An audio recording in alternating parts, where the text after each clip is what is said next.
Hello students, our today's topic is derivation of lens makers formula. इस video में हम lens makers formula का derivation करेंगे। Basically lens makers formula है क्या? Lens makers formula relates the focal length of a lens to refractive index of its material and radii of curvature of its two surfaces.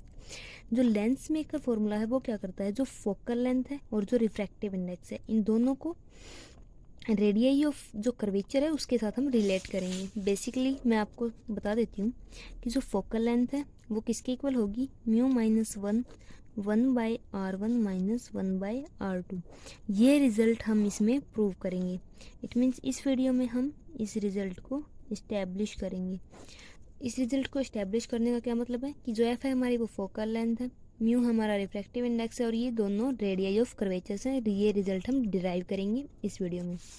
अब इस video में ये relation drive करने के लिए हमें कुछ अजम्पशंस करनी होंगी। जो हमारी पहली अजम्पशन है वो क्या होगी, द लेंस इज थिन। जो लेंस है वो थिन होना चाहिए। लेंस थिन क्यों होना चाहिए मैं वो भी बता देती हूँ। फॉर एग्जांपल ये हमने यहाँ पे कन्वेक्स लेंस लिया हुआ है।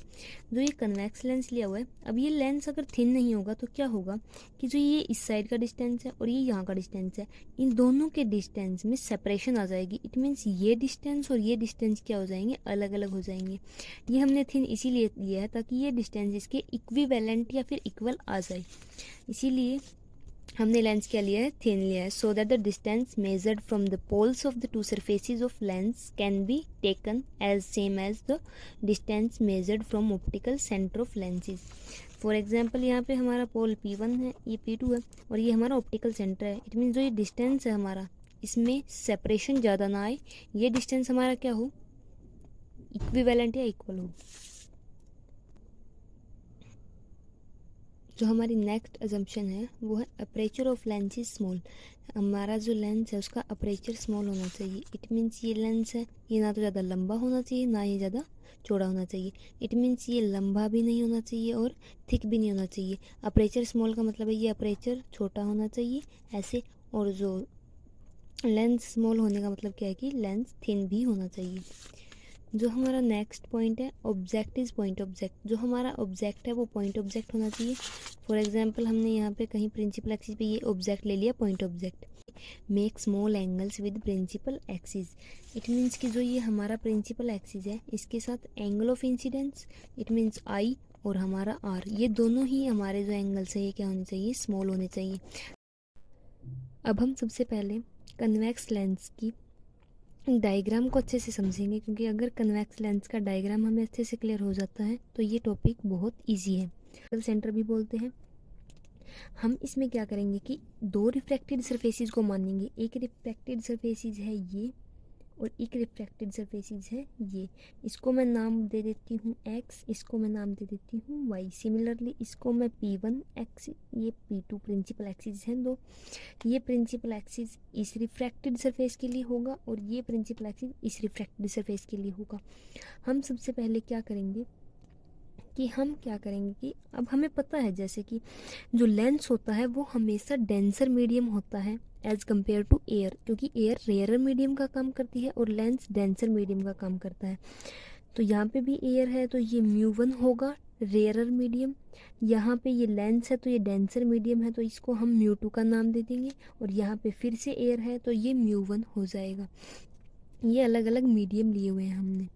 अब हम सबसे पहले क्या करेंगे, हम यहाँ पे पॉइंट ऑब्जेक्ट लेंगे O। अब हमने यहाँ पे पॉइंट ऑब्जेक्ट लिया हुआ है। पॉइंट ऑब्जेक्ट की रेज इस पे ऐसे रिफ्लेक्ट होंगी। अगर पॉइंट ऑब्जेक्ट की रेज इस पे रिफ्लेक्ट होंगी, जैसा कि हम जानते हैं ये कौन सा मीडियम है, डेंसर मीडियम, ये रेयरर मीडियम। हम क्या करेंगे, एक सेंटर ऑफ कर्वेचर यहाँ पे मान लेंगे C2, एक सेंटर ऑफ कर्वेचर यहाँ पे मान लेंगे C1। मैं बताती हूँ कि ये मैंने क्यों माना है। जो सबसे पहले हम क्या करेंगे, ये जो सरफेस है इसको हम S1 बोल देते हैं और इस सरफेस को हम S2 बोल देते हैं। ये सरफेस S1 है तो इसका कर्वेचर यहाँ पे होगा, और ये सरफेस S2 है तो इसका कर्वेचर यहाँ पे होगा। जो ये S1 है इसका कर्वेचर यहाँ पे क्यों है वो मैं अभी आपको एक्सप्लेन कर देती हूँ। इसका जो ये कर्वेचर है ये यहाँ पे, जो ये S1 है इसका कर्वेचर यहाँ पे C1 क्यों है, क्योंकि जैसा कि हमने 10th में पढ़ा था कि जैसे कि अगर हमने ये कोई कन्वेक्स लेंस लिया हुआ है, फॉर एग्जांपल ही हमने कन्वेक्स मिरर लिया है। हमने पहले पढ़ चुके हैं हम ये 10th में कि जो कन्वेक्स मिरर होता है, अगर यहाँ से कोई रेज आ रही हैं तो वो ऐसे रिफ्लेक्ट हो जाती थी। ये हमने 10th में पढ़ा था। It isn't a big deal, ये हम पढ़ चुके हैं। तो हम पढ़ते थे कि यहाँ पे फोकस होता है और यहाँ पे कर्वेचर होता है। तो ये क्या होगी, हमेशा ये जो रेज निकलती थी ये फोकस से निकलती थी, राइट। और हम क्या करते थे कि कर्वेचर से एक लाइन पास करवाते थे जो इन दोनों एंगल्स को इक्वली आई और एंगल आर में डिवाइड कर देती थी। ये हमने 10th में पढ़ा है। सिमिलरली वो चीज़ हम यहाँ पे भी अप्लाई करेंगे।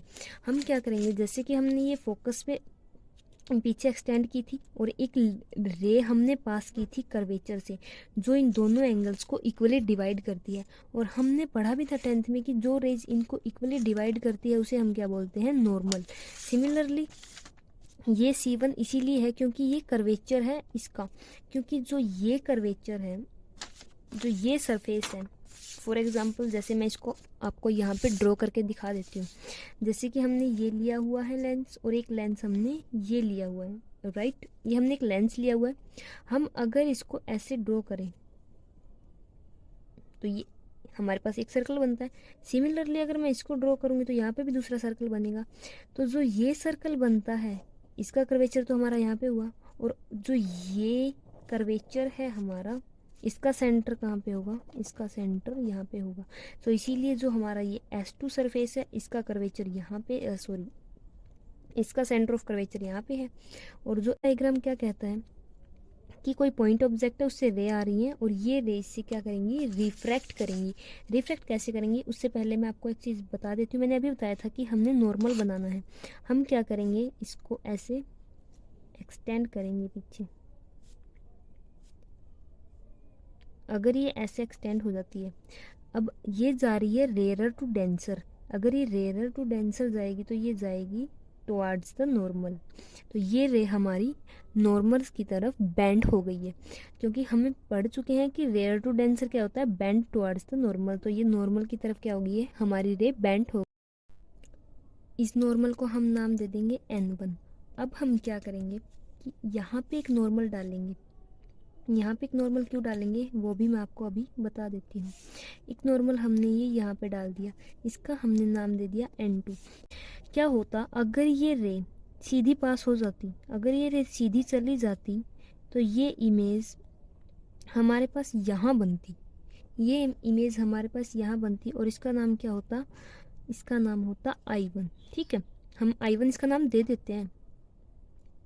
ये रे सीधी जाती तो यहाँ पे बनती, बट हमारे पास अभी प्रॉब्लम क्या आई कि ये डेंसर मीडियम है और ये रेयर मीडियम है। As we all know that when ray goes from denser to rare medium it bend away from the normal. जब भी रे डेंसर टू रेयर मीडियम में जाती है तो वो नॉर्मल से अवे चली जाती है। अब नॉर्मल यहाँ पे, अगर हमें इससे अवे जाना है, मतलब रे को इससे अवे जाना है नॉर्मल से, तो वो रे कहाँ पे जाएगी, वो रे यहाँ पे चली जाएगी। ये अवे चली गई नॉर्मल से, और जो फाइनल इमेज है वो हमारी यहाँ पे बनेगी। ये था इसका डायग्राम। अभी से पहले अगर ये डायग्राम आपको क्लियर है तभी आप लेंस मेकर फॉर्मूले को इजीली डिराइव कर सकते हैं, क्योंकि अगर आपको डायग्राम अच्छे से बनाना आ गया तो आपके लिए ये बिल्कुल इजी हो जाएगा। अब हम क्या करते हैं, हम दो परपेंडिकुलर डाल देते हैं। एक परपेंडिकुलर हम यहाँ पे डालेंगे क्योंकि एक ट्रायंगल हमारे पास ये बनेगी, इसका हम नाम देते हैं M1। एक परपेंडिकुलर हम यहाँ पे डाल देते हैं, इसका नाम दे देते हैं हम M2। जैसा कि हमें पता है कि ये क्या है, हमारे पास रेडियस ऑफ कर्वेचर है, तो हम इसका नाम दे देंगे R2 और ये हमारे पास रेडियस ऑफ कर्वेचर हो जाएगी R1। सिमिलरली ये हमारा ऑब्जेक्ट है और ऑब्जेक्ट से सेंटर का डिस्टेंस क्या होता है हमारे पास, जिसे हम U बोलते हैं। और सिमिलरली हमारे पास ये फाइनल इमेज तो नहीं बन रही है, इमेज यहाँ पे बननी चाहिए थी बट बन नहीं रही है, तो इसीलिए हम यहाँ से और यहाँ तक का डिस्टेंस बोलेंगे ये है हमारे पास V1। हमारी फाइनल इमेज कहाँ पे बन रही है, I पे, तो I से और P2 तक का डिस्टेंस हमारा क्या हो जाएगा, V। ये हमारी क्या हो जाएगी, फाइनल इमेज। आप इसमें कंफ्यूज मत होना, ये μ1 है, ये यहाँ पे U1 नहीं है। सिमिलरली ये भी यहाँ पे U1 नहीं है, ये दोनों μ1 है। μ1 मीन्स रिफ्रैक्टिव इंडेक्स। हम इस पॉइंट को ए नाम दे देते हैं और जो ये पॉइंट है हमारा इसको हम बी नाम दे देते हैं। और जो एंगल हमारा ऑब्जेक्ट बना रहा है उसे हम अल्फा नाम दे देते हैं। और जो एंगल ये नॉर्मल N2 बना रहा है इसे हम गामा 2 नाम दे देते हैं। और जो एंगल नॉर्मल 1 बना रहा है उसे हम गामा 1 नाम दे देते हैं। जो एंगल नॉर्मल 1 बनाएगा वो गामा 1 और जो एंगल नॉर्मल 2 बनाएगा वो गामा 2। और ये अल्फा एंगल जो ऑब्जेक्ट बनाएगा और जो फाइनल इमेज एंगल बनाएगी उसे इस फाइनल इमेज के जो एंगल है इसे हम बोलेंगे बीटा। ये हमारा बीटा हो जाएगा। और ये इमेज जो यहाँ पे बननी चाहिए थी बट नहीं बनी इसका नाम हम बीटा 1 दे देते हैं। सिमिलरली ये हमारे पास सभी एंगल्स हो गए हैं। एज वी नो कि ये कौन सा एंगल होगा, ये इंसिडेंट रे है तो ये हमारा इंसिडेंट एंगल ऑफ इंसिडेंस और ये हो जाएगा हमारा angle of refraction R1।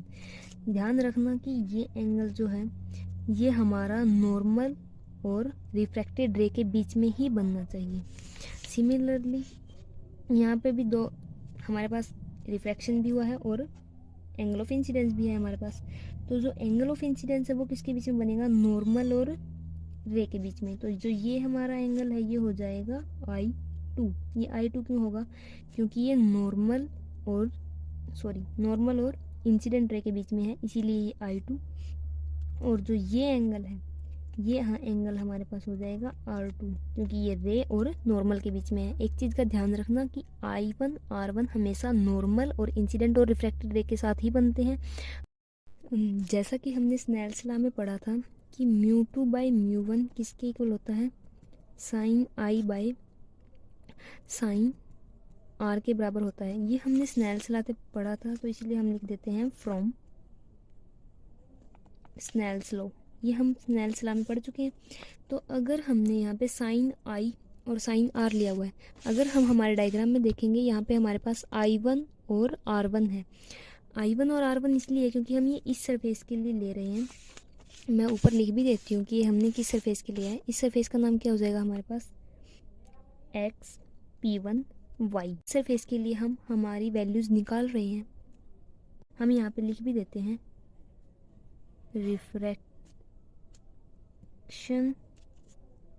Eight, ये है X, ये है P1 और ये Y। पहले हम इस पे रिफ्रैक्शन निकालेंगे और रिफ्रैक्शन में हम स्नेल्स लॉ का यूज़ करेंगे।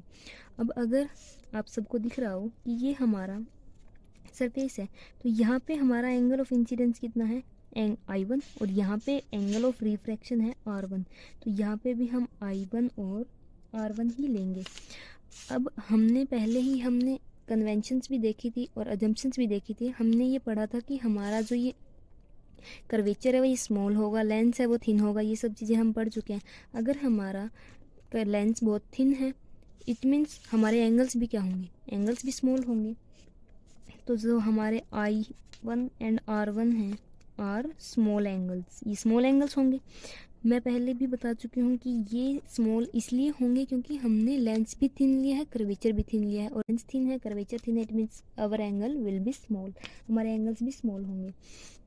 तो हम इनको क्या लिख सकते हैं, μ2 बाई μ1 और साइन I को हम लिख सकते हैं I1 और साइन R1 को लिख सकते हैं हम R1 क्योंकि साइन I1 इक्विवेलेंट होगा I1 के और साइन R1 इक्विवेलेंट होगा R1 के। ये चीज़ हम यहाँ पे अप्लाई करेंगे। अब हम इनकी क्रॉस मल्टीप्लाई करेंगे तो हमारे पास आएगा μ1 I1 μ2 R1, ये हमारे पास आएगा। अब हमने क्या किया था, यहाँ पे एक परपेंडिकुलर डाली थी AM1 हमने किसके ऊपर परपेंडिकुलर डाली थी, प्रिंसिपल एक्सिस के ऊपर। तो ये चीज़ हम लिख देते हैं क्योंकि हमें डेरिवेशन में हर वो चीज़ मेंशन करनी होती है जो चीज़ हम एज्यूम करते हैं और जो चीज़ हम परपेंडिकुलर वगैरह कोई भी चीज़ें डालते हैं। तो हम यहाँ पे लिख देते हैं कि हमने एक परपेंडिकुलर की थी ड्रॉ AM1, ये हमने परपेंडिकुलर ड्रॉ की थी यहाँ पे AM1 और ये किसके ऊपर की हुई है, OI के ऊपर। ये हमने परपेंडिकुलर ड्रॉ की थी तो हमने लिख दिया। उसके बाद हमने ये एंगल्स भी अपनी मर्जी से लेट किए हुए हैं, ये सभी एंगल्स। तो हम लिखेंगे कि लेट जो ये हमारा अल्फा एंगल है ये किससे मिलके बना है, AOM1। तो ये हो जाएगा हमारा AOM1। और एक चीज़ और है, अगर सेंटर में O आ रहा है, फॉर एग्जांपल मैंने AOM1 लिखा, अगर सेंटर में O आ रहा है इट मीन्स एंगल O पे बन रहा है, तो ये हमारा एंगल है अल्फ़ा के इक्वल। और हमने क्या अजम्पशंस की हुई है, और हमने अजम्पशंस की थी यहाँ पे, ये हमने क्या माना था, β1 माना हुआ है। और अगर ये हमने β1 माना हुआ है तो हम किसको क्या बोलेंगे, AI1, और ये हो जाएगा हमारा M1, क्योंकि ये एंगल ऐसे बन रहा है। लिख देते हैं AI1 M1, ये हमारा किसके इक्वल है, ये हमारा β1 के इक्वल है। जो हमने नेक्स्ट माना हुआ है वो है AC1 M1, तो ये हमारा हो जाएगा AC1 M1। ये हमने माना हुआ है γ1, तो हम इसको लिख देंगे γ1।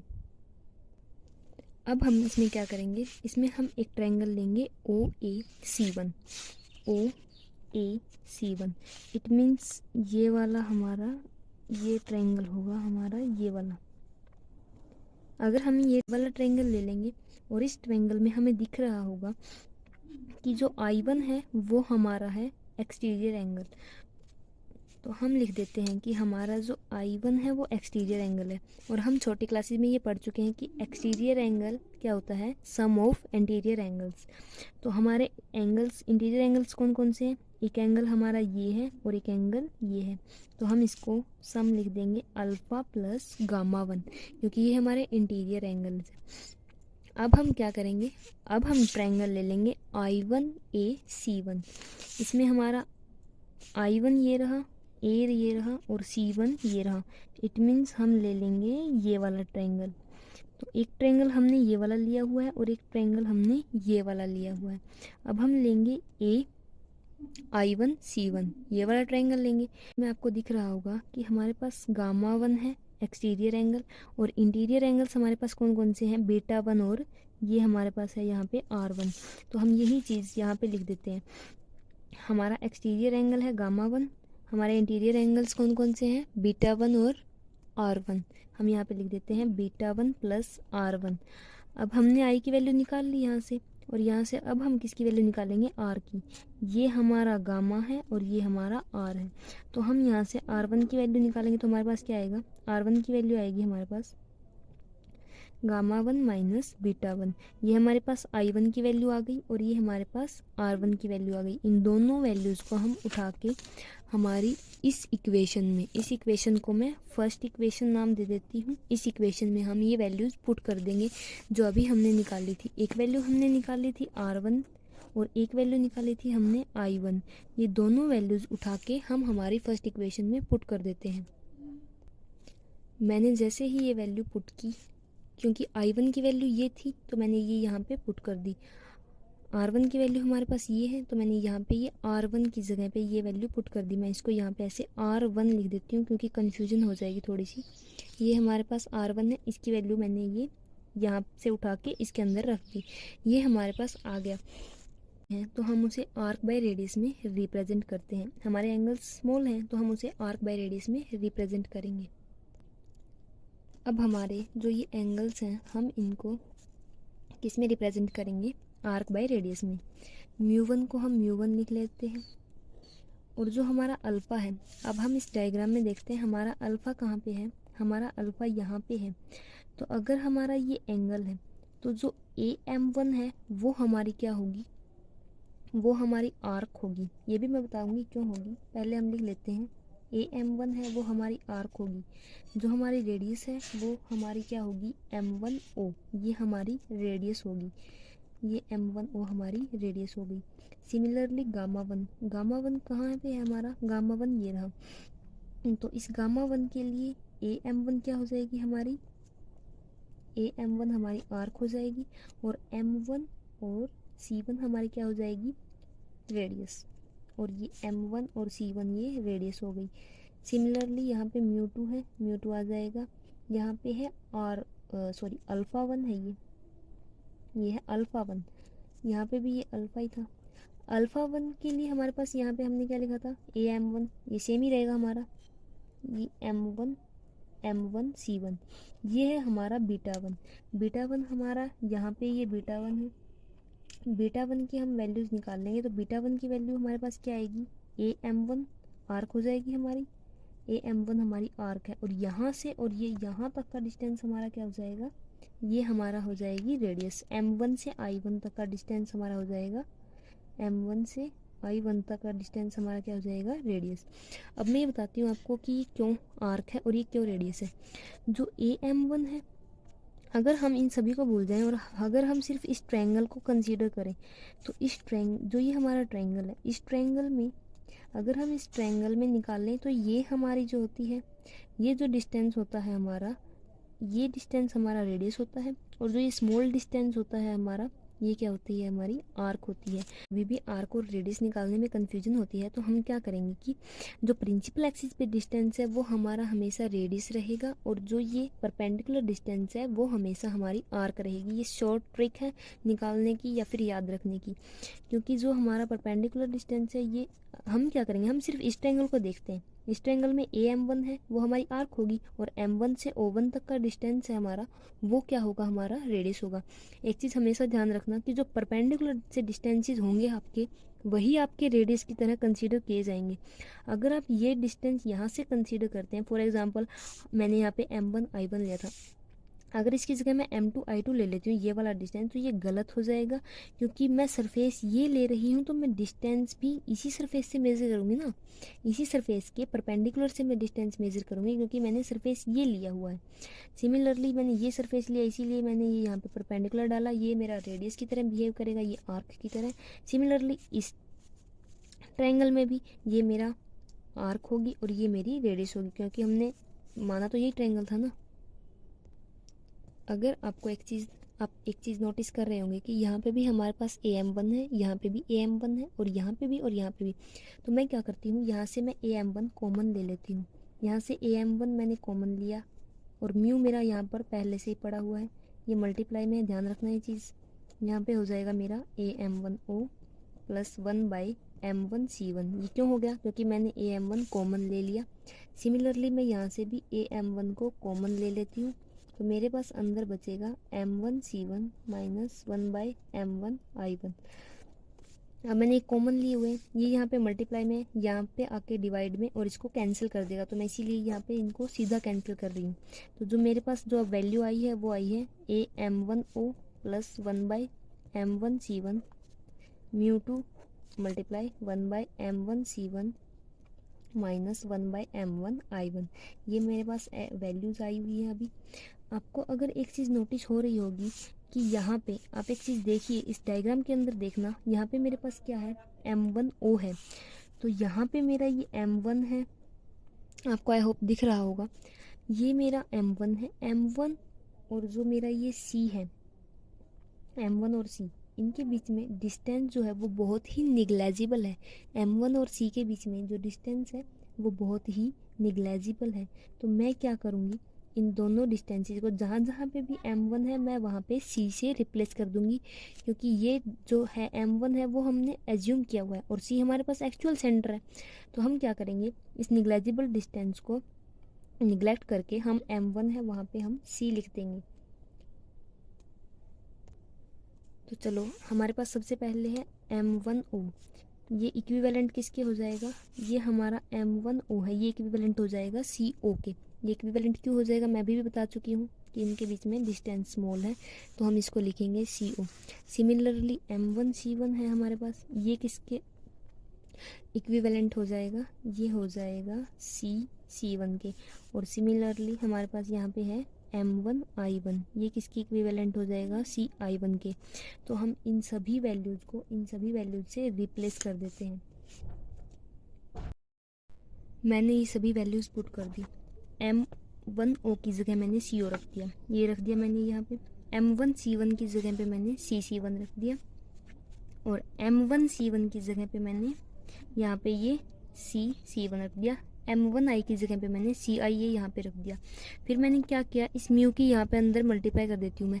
जैसे ही म्यू के अंदर मल्टीप्लाई करूँगी तो यहाँ पे मेरे पास आएगा म्यू बाय C1, ये हो जाएगा म्यू बाय C1। सिमिलरली मैंने यहाँ पे म्यू की मल्टीप्लाई की तो मेरे पास क्या आएगा, mu one by CO। Similarly mu two की मैंने यहाँ पे मल्टीप्लाई की तो मेरे पास आ गया म्यू टू C1। म्यू2 की मैंने फिर यहाँ पे की तो मेरे पास μ2 C(I1) आ गया। अब नेक्स्ट स्टेप में मैं क्या करूँगी, यहाँ पे भी मेरे पास C1 है, यहाँ पे भी मेरे पास C1 है, तो मैं इस C1 को यहाँ पे लेके आऊँगी। ये C1 यहाँ पे प्लस में है, इस साइड यहाँ पे आके ये C1 माइनस में हो जाएगा, C1। और जो ये C(I1) है ये मैं इस साइड लेके आऊँगी, तो यहाँ पे माइनस में और इस साइड आके ये प्लस में हो गया। तो ये मेरे पास आ गया μ1CO, मैंने एज इट इज़ लिख लिया। इसको मैं इस साइड ले आई तो ये मेरा प्लस में हो गया। ये यहाँ पे मेरा ऑलरेडी प्लस में था तो मैं यहाँ पे ले गई माइनस में हो गया।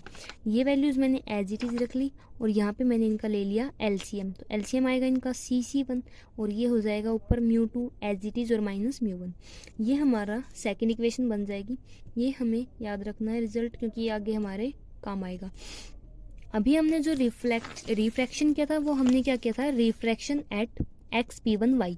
अब जो हम रिफ्रैक्शन करेंगे वो हमारा होगा रिफ्रैक्शन एट XP2Y। जो है हम XP2Y पे रिफ्रैक्शन करेंगे। ये डायग्राम मैंने दोबारा बना लिया है क्योंकि वो थोड़ा वो हो गया था। ये हमारा X हो जाएगा, ये P2 और ये हमारा Y। जो पहले हमने किया था वो रिफ्रैक्शन किया था XP1Y पे। अब जो हम रिफ्रैक्शन करेंगे वो XP2Y पे करेंगे। फिर से हम वही चीज़ें करेंगे, स्नेल्स लॉ लगाएंगे, एंगल्स की वैल्यूज़ निकालेंगे और फिर से वही चीज़ें चलेंगी।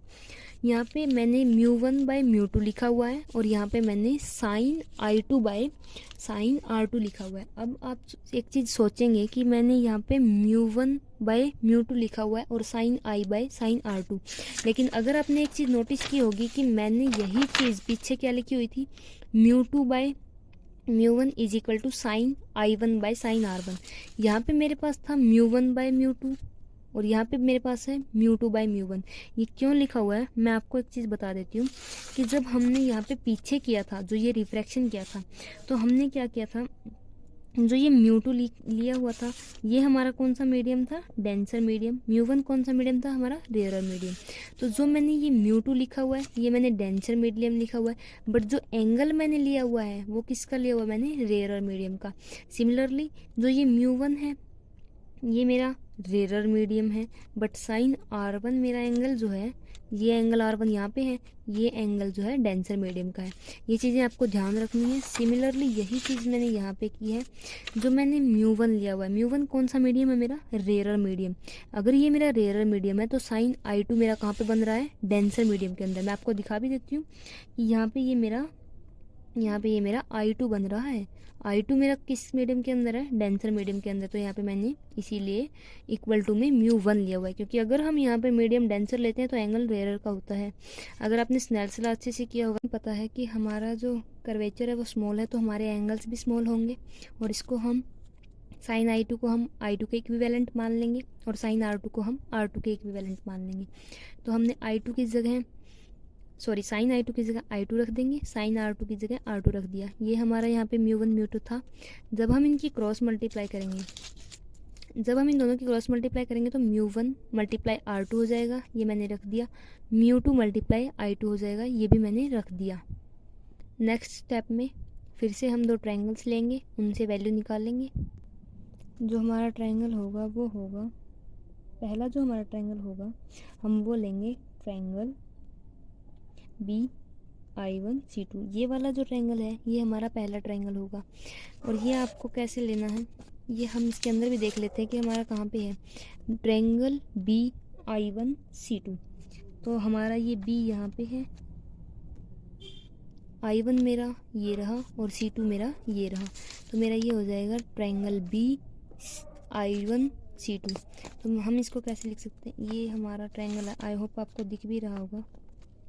ये जो हमारा ट्रायंगल है, जो ये मैंने रेड किया हुआ है, ये हमारा ट्रायंगल होगा। और इसके अंदर भी आपको एक चीज़ नज़र आ रही होगी कि जो β1 है ये भी हमारा इंटीरियर एंगल है, R2 है ये भी हमारा इंटीरियर एंगल है। और जो ये यहाँ पे ये जो ट्रायंगल है I2, ये हमारा कौन सा ट्रायंगल होगा, एक्सटीरियर एंगल। आई होप आपको ये दिख रहा होगा कि हमारा जो ये यहाँ पे I2 है, I2 जो ये यहाँ पे I2 है, ये हमारा जो ये यहाँ पे I2 है ये हमारा एक्सटीरियर एंगल होगा। ये रहा, आई होप आपको दिख रहा हो, ये हमारा एक्सटीरियर एंगल होगा। I2 नाम दिया हुआ मैंने इसका। तो मैं यहाँ पे क्या लिख लूँगी कि जो मेरा I2 एक्सटीरियर एंगल है वो किसके इक्वल आएगा, sum of interior angles. Interior angles मेरे R2 हैं और सॉरी, अब हम क्या करेंगे, जैसे कि हमें पता है कि हमारा जो कर्वेचर है वो स्मॉल है, तो हमारे एंगल्स भी स्मॉल होंगे और इसको हम साइन I2 को हम I2 के इक्विवेलेंट मान लेंगे और साइन R2 को हम R2 के इक्विवेलेंट मान लेंगे। तो हमने I2 की जगह साइन I2 की जगह I2 रख देंगे, साइन R2 की जगह R2 रख दिया। ये हमारा यहाँ पे म्यू 1 म्यू 2 था। जब हम इनकी क्रॉस मल्टीप्लाई करेंगे, जब हम इन दोनों की क्रॉस मल्टीप्लाई करेंगे तो म्यू 1 मल्टीप्लाई R2 हो जाएगा, ये मैंने रख दिया। म्यू 2 मल्टीप्लाई I2 हो जाएगा, ये भी मैंने रख दिया। नेक्स्ट स्टेप में फिर से हम दो ट्रायंगल्स लेंगे, उनसे वैल्यू निकालेंगे। जो हमारा ट्रायंगल होगा वो होगा, पहला जो हमारा ट्रायंगल होगा हम वो लेंगे ट्रायंगल BI1C2। ये वाला जो ट्रायंगल है ये हमारा पहला ट्रायंगल होगा। और ये आपको कैसे लेना है ये हम इसके अंदर भी देख लेते हैं कि हमारा कहाँ पे है, ट्रायंगल BI1C2। तो हमारा ये B यहाँ पे है, I1 मेरा ये रहा और C2 मेरा ये रहा। तो मेरा ये हो जाएगा ट्रायंगल BI1C2। तो हम इसको कैसे लिख सकते हैं, ये हमारा ट्रायंगल है, आई होप आपको दिख भी रहा होगा। ये जो हमारा ट्रायंगल है, जो ये मैंने रेड किया हुआ है, ये हमारा ट्रायंगल होगा। और इसके अंदर भी आपको एक चीज़ नज़र आ रही होगी कि जो बीटा 1 है ये भी हमारा इंटीरियर एंगल है, R2 है ये भी हमारा इंटीरियर एंगल है। और जो ये यहाँ पे ये जो ट्रायंगल है I2, ये हमारा कौन सा ट्रायंगल होगा, एक्सटीरियर एंगल। आई होप आपको ये दिख रहा होगा कि हमारा जो ये यहाँ पे I2 है, I2 जो ये यहाँ पे I2 है, ये हमारा जो ये यहाँ पे I2 है ये हमारा एक्सटीरियर एंगल होगा। ये रहा, आई होप आपको दिख रहा हो, ये हमारा एक्सटीरियर एंगल होगा, I2 नाम दिया हुआ मैंने इसका। तो मैं यहाँ पे क्या लिख लूँगी कि जो मेरा I2 एक्सटीरियर एंगल है वो किसके इक्वल आएगा, sum of interior angles. Interior angles मेरे इस ट्रायंगल के अंदर जो ये हमारा गामा 2 है प्लस बीटा 1, ये किसके इक्वल होगा, हमारे I2 के इक्वल। ये वाला जो एक्सटीरियर एंगल किसके इक्वल होगा, सम ऑफ इंटीरियर एंगल्स के इक्वल। आई होप जो बच्चे मैथ्स के नहीं हैं उनको ये चीज़ें क्लियर हो रही होंगी कि जो एक्सटीरियर एंगल है वो सम ऑफ इंटीरियर एंगल्स के इक्वल होता है। इसी तरह से जो ये मैंने I2 लिखा हुआ है यहाँ पे, ये जो I2 है ये मेरा कौन सा एंगल है, ये वाला एंगल है। और ये मेरा एंगल कौन सा है, एक्सटीरियर एंगल। ये किसके इक्वल होगा, सम ऑफ इंटीरियर एंगल्स। ये मेरा गामा 2 है, ये बीटा 1 है। तो मैं यहाँ पे I2 किसके इक्वल रखूँगी, बीटा 1 प्लस गामा 2। तो मैंने यहाँ पे रख लिया बीटा 1 प्लस गामा 2। सिमिलरली जो हमारा सेकंड ट्रायंगल लेंगे वो हम लेंगे ट्रायंगल BIC2।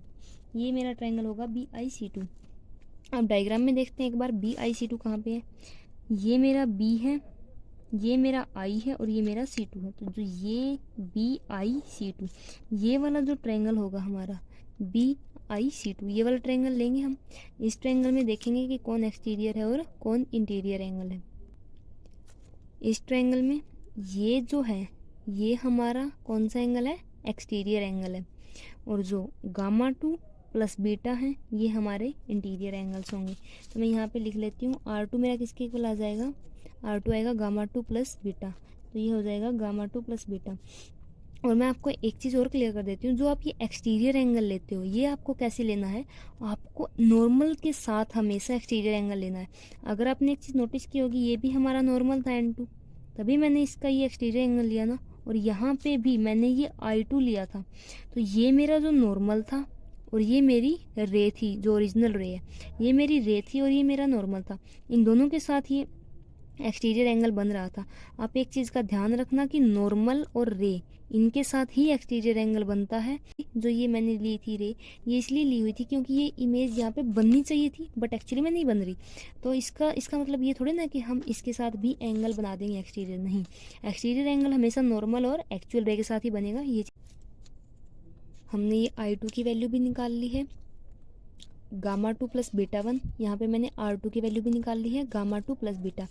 मैं I2 और R2 की वैल्यू, मैंने जो ये थर्ड इक्वेशन मेरी कंसीडर की हुई है, मैं इसके अंदर रख दूंगी। I2 की वैल्यू मैं यहाँ पे I2 की जगह पे रखूँगी और R2 की वैल्यू मैं यहाँ पे R2 की जगह पे रखूँगी।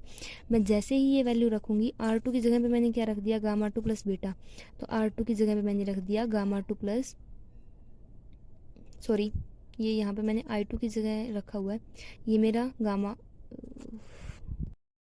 ये मेरे पास I2 की वैल्यू आ गई gamma two plus beta one, यहाँ पे मेरे पास R2 की वैल्यू आ गई गामा टू प्लस बीटा। ये मेरा म्यू वन है और R2 है, म्यू वन R2। R2 की वैल्यू क्या है मेरे पास, R2 की वैल्यू है मेरे पास गामा टू प्लस बीटा, तो मैंने ये यहाँ पे gamma two plus beta R की जगह पे रख दी और ये मेरा mu one as it is है। यहाँ पे मेरा म्यू टू था, ये यहाँ पे मैंने म्यू टू रख दिया। I1 की वैल्यू मेरी कितनी थी, gamma two plus beta one, तो ये I2 की वैल्यू मैंने यहाँ पे रख दी है। जैसा कि हमें पता है कि ये BM2 परपेंडिकुलर है मेरा यहाँ पे OI के ऊपर, ये चीज़ मैंने मेंशन कर दी। उसके बाद हमारे जो एंगल्स हैं वो स्मॉल हैं, तो हम उसे कैसे लिखेंगे, हम उसे लिखेंगे आर्क बाय रेडियस के फॉर्म में। तो ऐसे ही हम इन gamma two beta one, gamma two beta, इन सभी एंगल्स को हम आर्क बाय रेडियस की फॉर्म में लिखेंगे। सबसे पहले हम क्या करेंगे, यहाँ पे हम गामा टू को आर्क बाय रेडियस की फॉर्म में रखेंगे। पहले हमें देखना है कि गामा टू है किस ट्रायंगल में।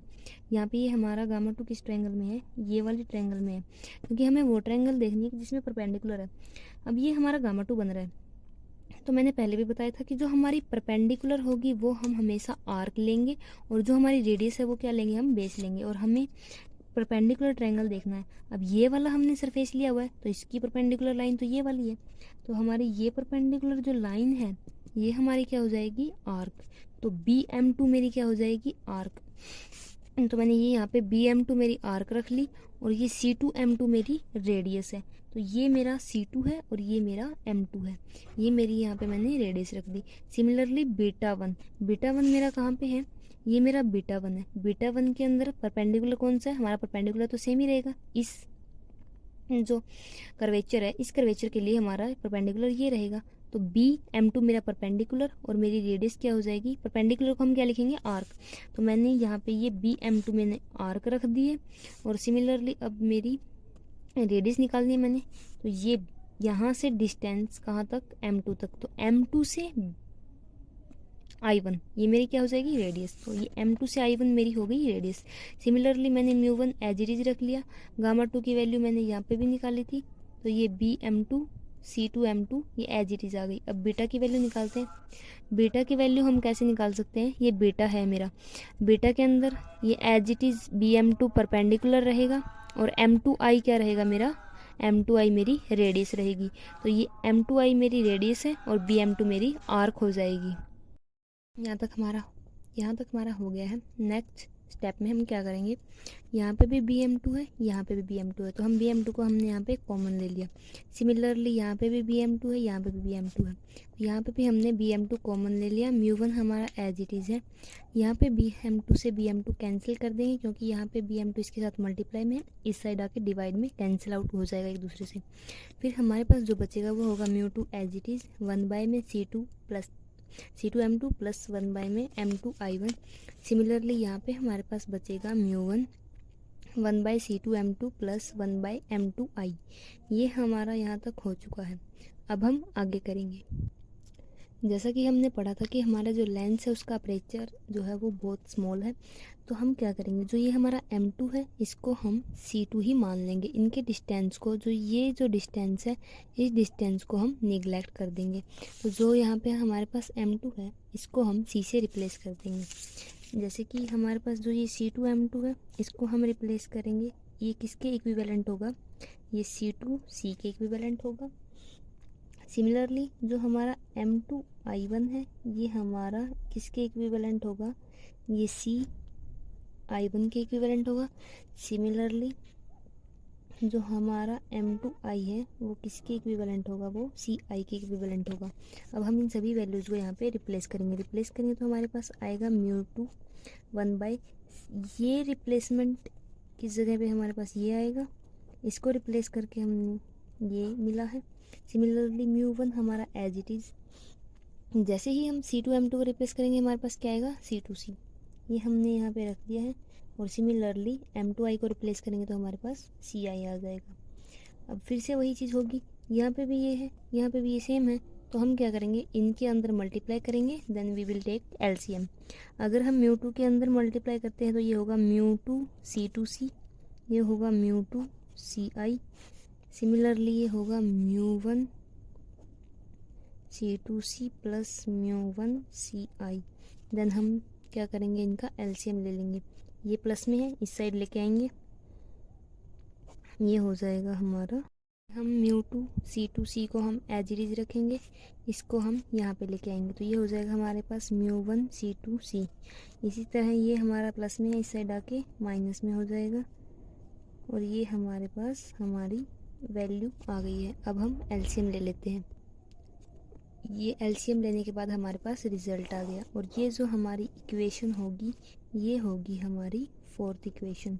अब हम क्या करेंगे, हमारी जो ये फोर्थ इक्वेशन है और जो ये हमारी सेकंड इक्वेशन है, सेकंड इक्वेशन जब हम इनको ऐड करेंगे दोनों इक्वेशंस को, तो ये हमारे पास ऐसे ऐड हो जाएंगी, इक्वेशन नंबर फोर्थ और इक्वेशन नंबर थर्ड। हम इन दोनों इक्वेशंस को हमने यहाँ पे ऐड कर दिया है।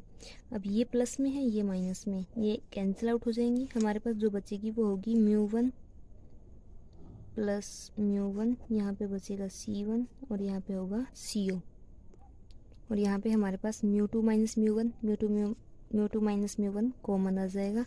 हमारे पास जो अंदर बचेगा वो होगा CC2 प्लस 1/CC1, ये हमारे पास बच जाएगा। अब हम क्या करेंगे, अब हम यहाँ पे CI और CO की इन सभी की वैल्यूज़ को पुट कर देंगे।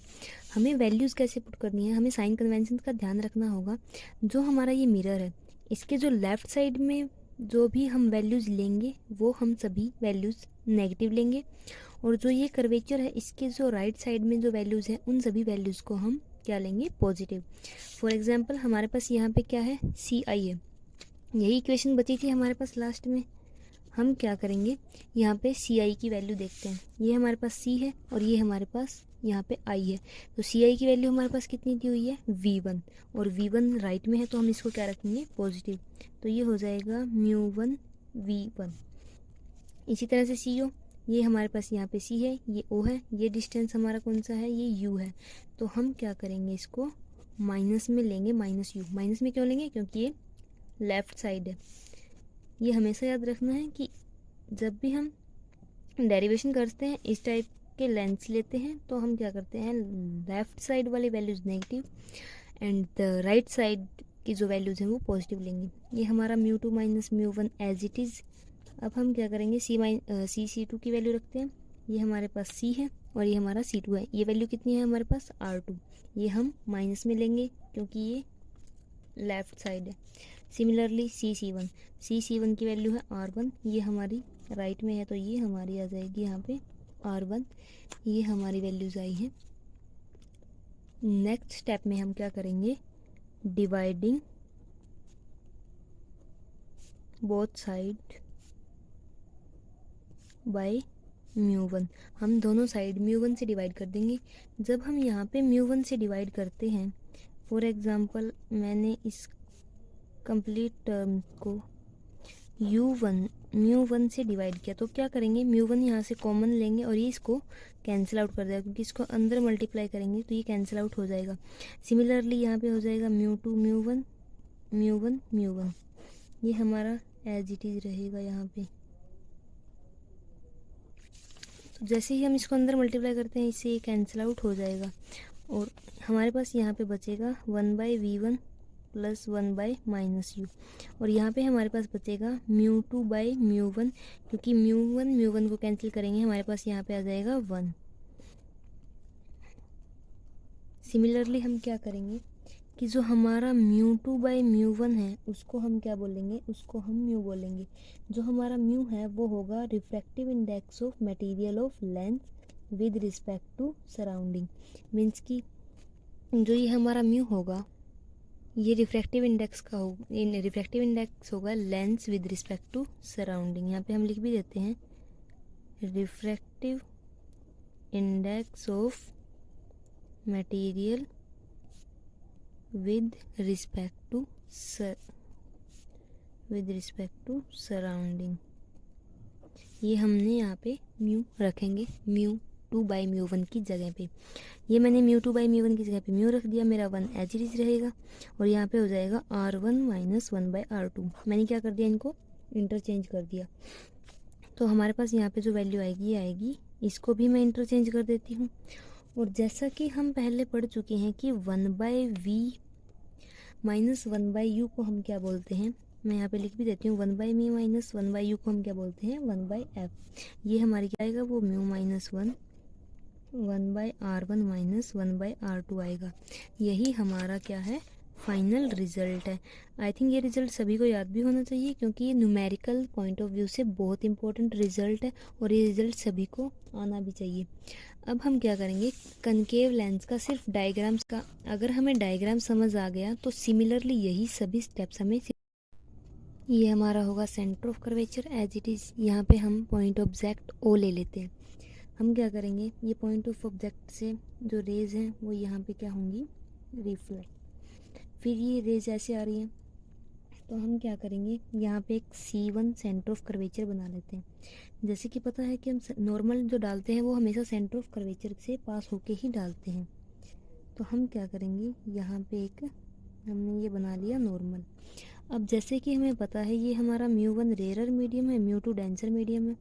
जैसे ही हम डेंसर टू रेयर मीडियम जाते हैं, इट मीन्स रे जब रेयर टू डेंसर मीडियम जाती है तो वो क्या होती है, बेंट टुवार्ड्स द नॉर्मल। तो ये नॉर्मल की तरफ क्या हो जाएगी, रे बेंट हो गई। एक्चुअल में ये रे हमारे यहाँ पे है, तो हमारा जो इमेज है वो कहाँ पे बननी चाहिए, सॉरी ये रे थोड़ी मेरी गलत हो गई है, यूजुअली ये रे ऐसे बनेगी। जो हमारी इमेज है वो कहाँ पे बनेगी, ये यहाँ पे बनेगी।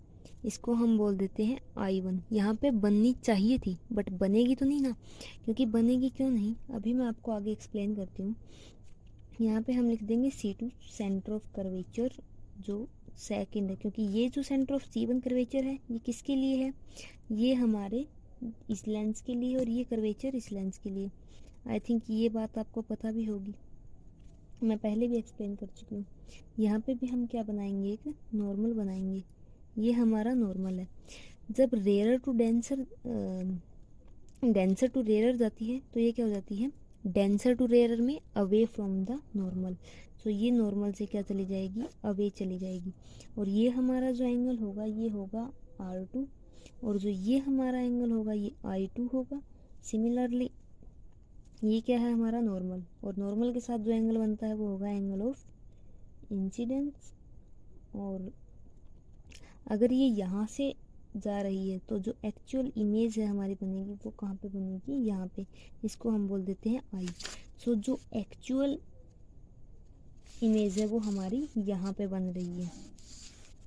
ये था इसका डायग्राम। हम क्या कर देते हैं, यहाँ पे परपेंडिकुलर डाल देते हैं ताकि हमारे जो ट्रायंगल है दो वो बन जाए और हमारा कनकेव लेंस के लिए भी इजीली सोल्व हो जाए। यहाँ पे मैं लिख भी देती हूँ फॉर कनकेव लेंस। ये कनकेव लेंस के डायग्राम है। अगर आपको डायग्राम अच्छे से समझ आ जाता है तो आप इजीली सोल्व कर सकते हैं, otherwise it is not possible to solve. जो ये है ये हमारा angle as it is alpha होगा।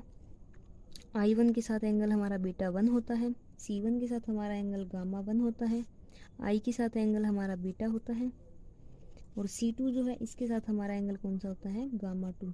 ये हमारा पॉइंट, इसको हम B बोलेंगे एज इट इज। ये हमारा पॉइंट A है। ये हमारा नॉर्मल कौन सा है, ये हमारा N2 नॉर्मल है, और एक नॉर्मल कौन सा था हमारा, ये वाला नॉर्मल है हमारा N1। ये चीज़ें हो गई हैं। और एक चीज़ और ध्यान में रखने वाली बात है कि नंबर ऑफ़ इमेजेस जो बनेंगी, कि जैसे कि ये कोई लेंस है ये कितनी इमेजेस बनाएगा। एक चीज़ का ध्यान रखना है कि अगर लेंस एक ही मटेरियल से बना है तो नंबर ऑफ़ इमेज भी सिंगल बनेगी, बट अगर आप लेंस बनाने में नंबर ऑफ़ मटेरियल्स का यूज़ करते हैं तो नंबर ऑफ़ इमेजेस ही बनेंगी। फॉर एग्जांपल आपने 2 मटेरियल्स यूज़ किए हैं तो आपकी इमेज भी 2 बनेंगी, और अगर आपने मटेरियल ज़्यादा लिए, फॉर एग्जांपल आपने 5 मटेरियल लिए तो आपकी इमेजेस भी 5 ही बनेंगी। It means number of images formed is equal to number of material used. It means आप जितने नंबर ऑफ़ मटेरियल यूज़ करेंगे उतनी ही आपकी नंबर ऑफ़ इमेजेस वो लेंस बनाएगा।